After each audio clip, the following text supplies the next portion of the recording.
Hi everyone, today we will do tenses practice worksheet 1. I hopes आप सभी को tenses के सभी rules अच्छे से याद हैं क्योंकि अगर आपको वो rules learn नहीं हैं तो आप ये fill in the blanks नहीं कर पाएंगे. So let's begin with all the reasons and logics. First, I dash a new phone to my mother on her birthday.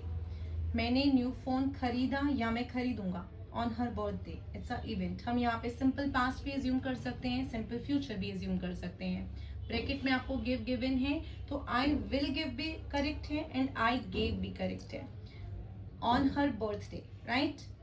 I dash a laptop with my first salary. मैंने खरीदा laptop first salary से. मैं यहाँ पे past event मान रही हूँ. Buy की past form is bought. I will buy भी हो सकता है कि मैं लैपटॉप खरीदूंगा with my first salary. The boys dash their assignments yet. Yet जब भी आएगा आपका वर्ड तो हमें वहां पे प्रेजेंट परफेक्ट टेंस ही यूज करना है. बॉयज ने अभी तक सबमिट नहीं किए हैं असाइनमेंट्स. येट मतलब अब तक. तो ये यहाँ पे क्या आएगा, नहीं किए हैं सबमिट. ठीक है, तो सबमिट का क्या हो जाएगा, बॉयज हैं तो प्लूरल है, हैव आएगा, हैज नहीं आएगा. या तो हैज या तो हैव होता है प्रेजेंट परफेक्ट में. तो the boys haven't submitted their assignments yet. Iron dash magnetic properties. B अगर आपको ब्रैकेट में गिवन है तो बी में हम क्या यूज करते हैं, is am are, was were, has have had, हम ये सब वर्ड्स को यूज करते हैं. तो आयरन में होती है मैग्नेटिक प्रॉपर्टीज, तो iron has. I asked him what his name dash. I asked है, आस्क्ड मतलब पास्ट है ना, सिंपल पास्ट है, तो वहां पे बी का क्या हो जाएगा, was. I asked him what his name was.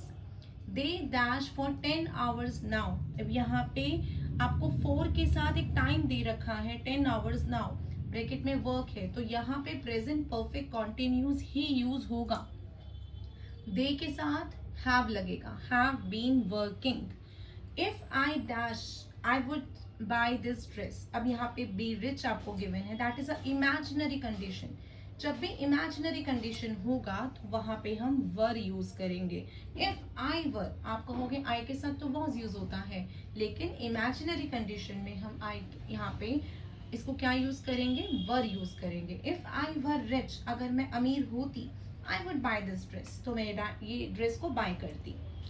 If I dash the instructions properly, I would have pass the exam. यहाँ पे कोई इमेजिनरी कंडीशन नहीं है, यहाँ पे सिंपल है कि अगर मैंने इंस्ट्रक्शंस को ध्यान से सुना होता. इंस्ट्रक्शन मतलब जो मुझे बताया गया कि आप एग्जाम में किस तरह से पढ़ाई करो, ये रूल्स फॉलो करो, तो आई would have pass the exam, तो मैंने एग्जाम को पास कर लिया होता. अंडरस्टैंड. अब यहाँ पे आपको क्या करना है, जब भी आपको सेकेंड में आपको आई would have passed, would have third form given है तो वहां पे हमें पास्ट परफेक्ट को यूज करना है. पास्ट परफेक्ट में हैड के साथ हमेशा वर्ब की थर्ड फॉर्म यूज होती है. If I had understood the instructions properly, I would have pass the exam. Next, they dash the village before the sun rose. अब यहाँ पे बिफोर द सन रोज, रोज मतलब हो चुका है ना, रोज मतलब पास्ट फॉर्म आपको गिवन है. तो जब सेकेंड वाले में आपको सेकेंड वर्ब जो गिवन है वहां पे सिंपल पास्ट गिवन है तो वहां पर हम पास्ट परफेक्ट यूज करेंगे. लीव का क्या हो जाएगा, left third form. They had left the village before the sun rose. Rise नहीं है ना, राइज फर्स्ट फॉर्म है, रोज सेकेंड फॉर्म है. If you mix red and blue, अगर हम रेड और ब्लू को मिक्स करेंगे, यू गेट डैश. तो इट्स अ जनरल ट्रूथ. जब भी जनरल ट्रूथ आएगा तो वहां पे हम सिंपल प्रेजेंट टेंस यूज करेंगे. तो प्लीज आप सारे टेंसेस के रूल्स को अच्छे से रिवाइज करो, अच्छे से प्रैक्टिस करो. और आपको वर्कशीट्स चाहिए तो प्लीज चैनल को सब्सक्राइब करो, लाइक करो एंड शेयर करो. Thank you for watching.